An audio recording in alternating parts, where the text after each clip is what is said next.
Nothing good to say about this team right now, dude. Nothing good to say.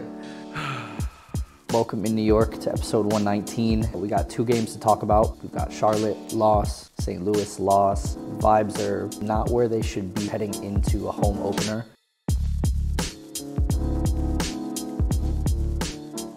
We've been to every single one, and it always feels like you are getting that new season feel. Unfortunately, all of us are going to be attending the game with an old season feel. It already is starting to feel like 2 games in that things are not changed from last year. Yeah, and we're going into a home opener that, to be honest, I don't even know how excited I really am for it. There's going to be Cushing out chance in first home game of the season. I cannot blame them. It's hard not to. Can't blame them. For me, going into this season, we did a guest appearance on another show. We were asked, what's the big question going into next season? And it was, does Nick Cushing have the ability to coach a winning MLS football team? It doesn't seem like he does. And these, out of the, let's call it the first 10 games that we want to give him, were some of the easiest of the bunch, considering other opponents that we have coming up. We have Portland at home, kind of like maybe we get that 2021 MLS Cup energy facing them. And we're just fed into a buzzsaw of Miami, Cincinnati, Atlanta. And we're going into a home opener that, to be honest, I don't even know how excited I really am for it. There's going to be Cushing out chance in first home game of the season. And I cannot blame them. I can't blame them. Look, because Cushing came in and had a team literally handed to him that was good and developed and had camaraderie and all that stuff. Obviously, he made it. The team made it to an Eastern Conference final. But since then, even leading up to that, there was no signs that Nick Cushing was going to be able to bring that team to that point. There's no sign that he's going to be able to bring that team back to that point since then. And I didn't expect it to be such a Cushing-heavy episode either. I think that's just what the mind ran to as NYCFC supporters. We have the 2 games to talk about, the Charlotte and St. Louis, but that really is what is top of mind right now. People are putting polls, do we think Santi or Cushing is going to leave NYCFC first? Well, yeah, after him, he had no right.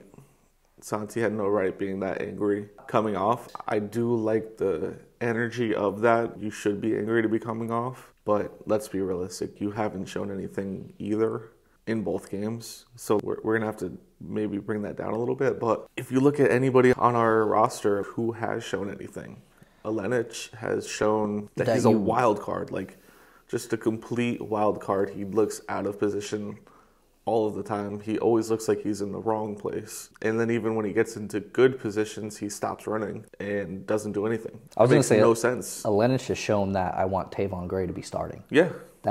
Honestly, that's the extent of what Alenic has shown me on the field. But there are just a lot of players that are not playing up to their names, or their potential, we should say. Yeah, and just potential, because really there are no names anymore. Like, potential outside of Keaton, the buzzword for us. There's no established players. Maybe Thiago, but even he's been sporadic, and it's just, I think here's the problem is every single time I feel like Nick has more and more heat on him, lost Sands down 2-0, this and that. He somewhat always has these built-in bailouts. And realistically, that only goes as far as we continue to give them to him. And you have to agree at a point that a part of being a winning coach and a winning club is being able to overcome adversity. Right. And if you can't do that, that's sports. And that's literally sports. It's life, literally. And he's had all the adversity needed to be like, oh my God, this guy is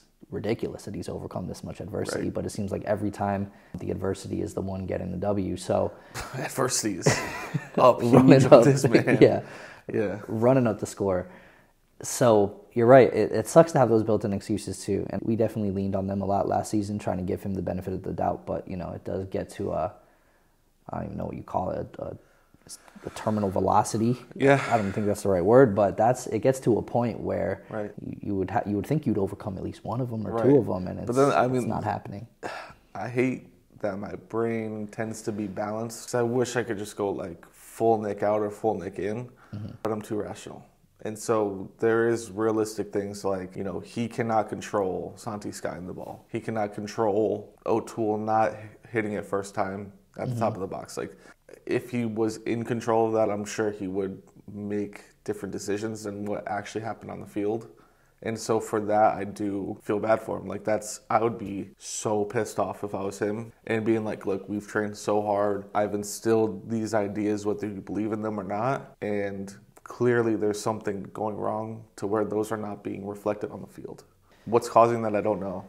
And we see it in these new guys too. They haven't necessarily shown up and shown anything. A few of them have been promised to be these young talents that need to have their skills honed and be molded into these new young faces of the MLS. And it's only been 2 games, but in terms of optimism, I think we came in with a lot of optimism that we have all these new young kids that can become those players, and we just haven't seen anything from any of them, whether it's Mijatovic or, Ojeda just got his debut. I think he's played a grand total of like 20 minutes for us. Even Julian. But yeah, and anybody that has come in, and that's what's scary too, because in the past our issues have been no type of depth to close out games or to chase games when you need it. And now it feels like, hey, we have that. We have Mija, Ojeda, and Julian. You could change the whole front 3, and they're going to run like animals, and they're also not contributing anything at the moment. I feel like that's giving crack to a fiend. Like, giving options to Nick Cushing is like, bro, you could just change this every week, and it'll never be the same. Yeah. You're just like, get that itch. Change the lineup. I feel like I feel like every single thing that we talked about on our over-unders episode, like, it just has to be unders. Like, every part of it. We haven't scored a goal yet. Not one. Like, there's been no goals, no clean sheets. Talas has not started a game. Yeah. Like, I literally sat here and looked straight in the camera, and I was like, well, obviously he's going to start games, 1 through 5 or 7. Hasn't started at all. And it's part injury. But I don't know that him being on the field would have saved these games. I think game 1, had he been on sooner, would have maybe been a little different because he provides something. And I think Malachi Jones could have done something in these games. And he hasn't seen minutes yet. And he was Cushing's pick for player I'm most excited about, I guess you could say, from Cushing's perspective. Or maybe the biggest wild card coming out of the preseason where you had no clue that this thing was going to happen. And then Malachi shows up and it's like, oh, he's fighting for a spot. Right. And we don't see a spot come for him. So it sucks that the home opener feels this way. Right. Because I do think for the fans, it's obviously a notable event just to get back together with everybody, get to the stadium and kind of see the team for the first time in person. And people are not going to be happy. No, I know. I just hope that that's the real start of our season. We just chalk the 2 games up, take the L on them, and move forward with a vision and a pace that we have not seen this season. That just has not existed. Well, the truth is next 2 home games, we've got Portland and then we've got Toronto. Both winnable games, although difficult opponents, they have to be wins. I don't know if that's too crazy to say, but Portland is beatable. Portland's beatable. There's something about us and being at home where we have that history of performing well. And if we've even lost that touch, which last year it felt like we were kind of going down that path, then there's bags that have to be packed at a certain point. Yeah. You just see other teams like Minnesota poaching from Manchester United and big clubs. Like, I think there are guys out there that are unknown to us because we're just normal humans. Mm-hmm. We're not that. We're very tapped in. But we're not that tapped in, like that level. To know that a Man U head of scouting is available as a manager candidate, that you can even approach somebody like that. Right. And so that was really eye-opening to me in terms of, okay, there may not be a huge name out there, but there's somebody who could probably come in and get results. And I think I'd also be very interested in the real version of Nick's side because, I feel like we get a lot of coach talk, a lot of manager speak. It's all we get. It's all we get. I would love to just have bro, if Nick Cushing could go on Club Shay Shay and just really spill what he feels, I feel like we might all respect him a little bit more. Through frustration, we start to get there with Nick. That corporate sheen starts to fade a little bit when Nick is frustrated with the results. I think last season, a few times when he's upset, it feels like Nick starts to come out and see as CFG kind of fades further from him. Even in this latest press conference, he's just saying, it is what it is. I think he's just waiting for something to give. Because he may be, not to give him too many olive branches, but like he is most likely as confused as us is. I've brought in all these talented kids. Right. And we have kids or people here that have proven in the past that they've been able to do something, whether that's Santi, Tiago, Tavon in 2021, we can call that. Julian last season was somewhat of a threat, enough that we were all calling for him to be probably the most exciting player this year, maybe the leading goal scorer on the team. And he must also feel like, when is something going to give? Like I can't imagine he's not doing to the best of his ability what he can as a manager. He obviously is. And you have to wonder what then leads to it not working out. Right. And I don't know, talking about the body language of the team, I think that's been the most surprising thing for me these two games. Yeah. We look pure frustration. Unmotivated. We look tired. Frustrated. We look tired. It's game one, like 10 minutes into game one, and we look like we've played like we're in a 30-game season. Yeah. And I don't know where that comes from. And then again, you have Santi arguing, you have Sands kicking out, which is not in Sands' game. I don't think we've seen him angry before. We obviously had the incident with him and the fans. He tends to stew.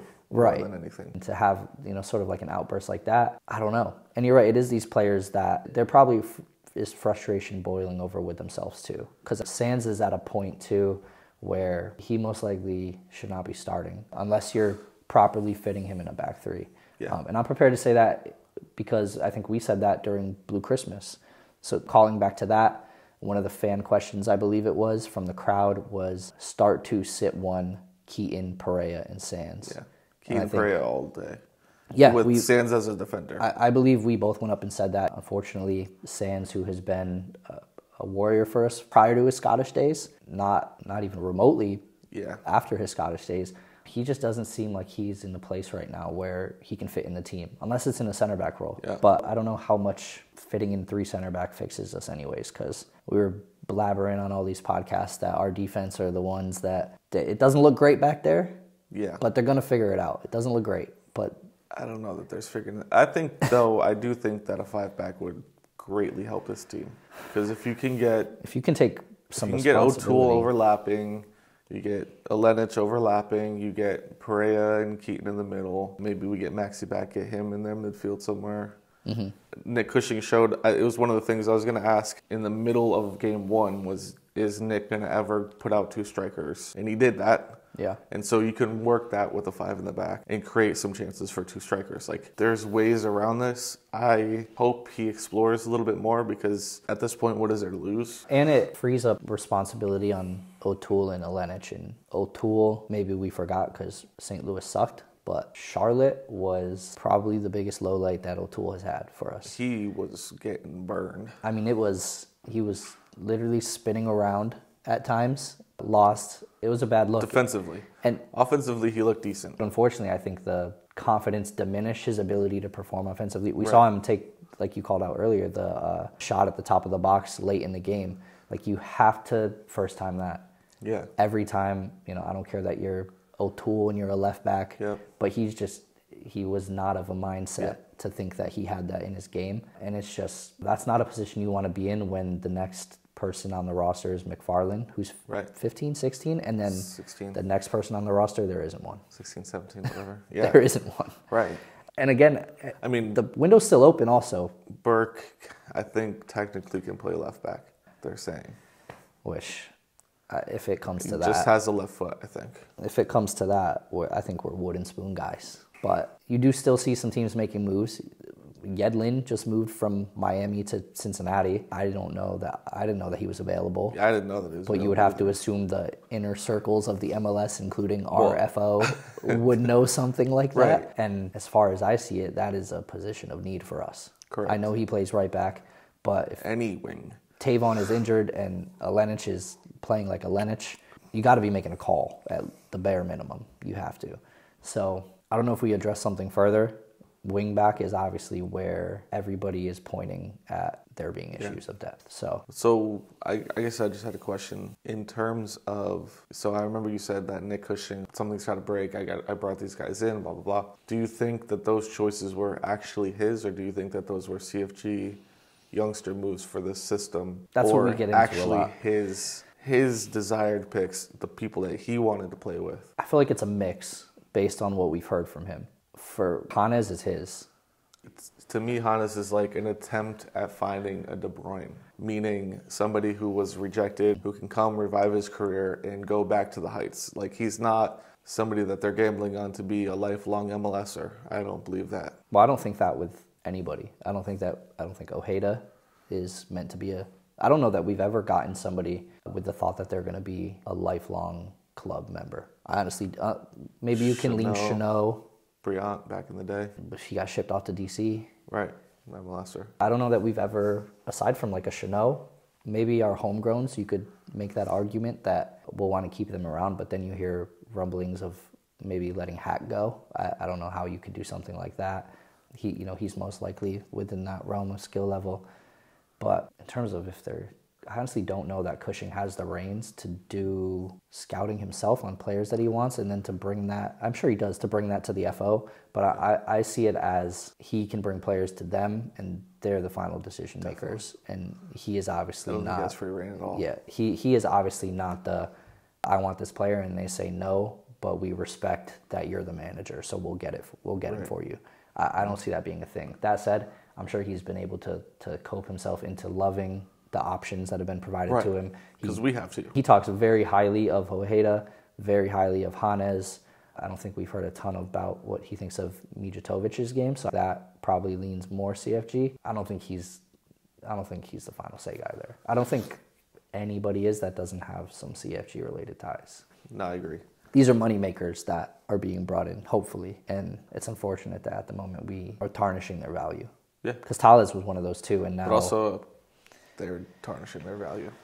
It has to be... Nick, don't kick the ball for him. It has to be called out that as much as it feels Nick's tactics or line of decisions are costing performances, it is 11 players out there too that are doing that as well. It'd be interesting, his answer, if we were to ask, who do you think performances mostly, what's more important in his mind? I think maybe he would just decline to answer. He might just say it's the collective. He would. That it would be the He would say it's it. 50-50. He'd be like, I have to do better as a manager, Yeah.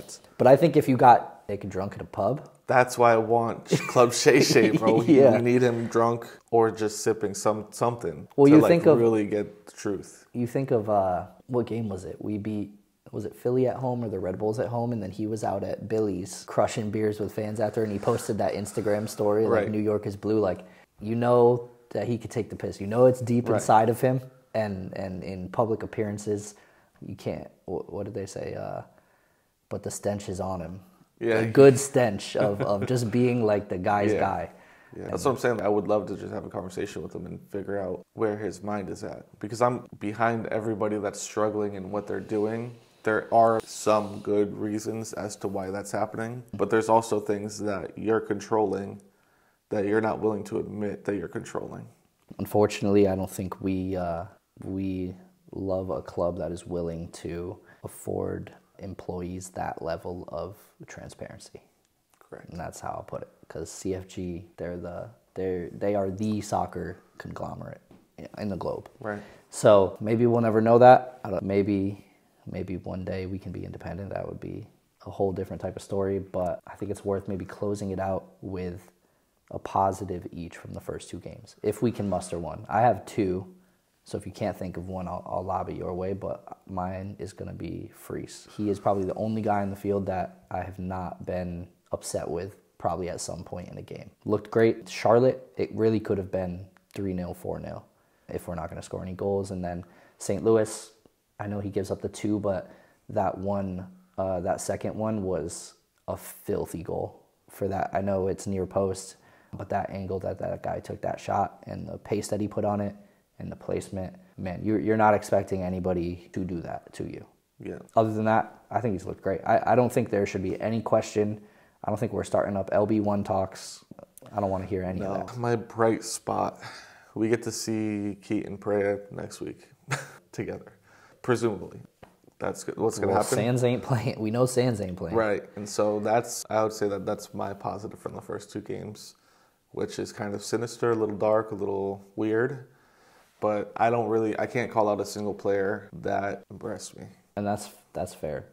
Because even, like Freese, yes, he's been good, but he's still got 3 goals on his head in 2 games. So, you know, it is what it is. So that's 119. A little bit shorter than usual, but if you're new, that's probably more typical in-season form for us. The off-season ones, we like to get long and theatrical and thoughtful about what we think is going to happen. And then, unfortunately, during the season, we have to deal with the realities. Yeah, we like to deal with in the realm of what if. Yeah. It's much in the nicer off over season. there. Yeah, it's so much better over there. So we're in the realm of reality now, and it's a bleak reality at the moment. But hopefully the positive can just be all of us coming out together for the home opener and finding happiness amongst each other as fans, even if the on-field performance is not going to be what we want it to. Yeah. I mean, I'm hoping, you know, we leave that game with like 4 goals, something to really go home and like spark. Not wet and with a win. Right. So if you'll be at the game, we'll be at the game. So you can obviously always catch us, stop us when we're in line for our chicken buckets, and tell us something that we can then report back to the pod next week. Right. So appreciate you guys for listening, watching, wherever it is you do those things. You can find us on everything. On everything. Just search Post 90, and we'll catch you guys in the next one. Peace. Peace.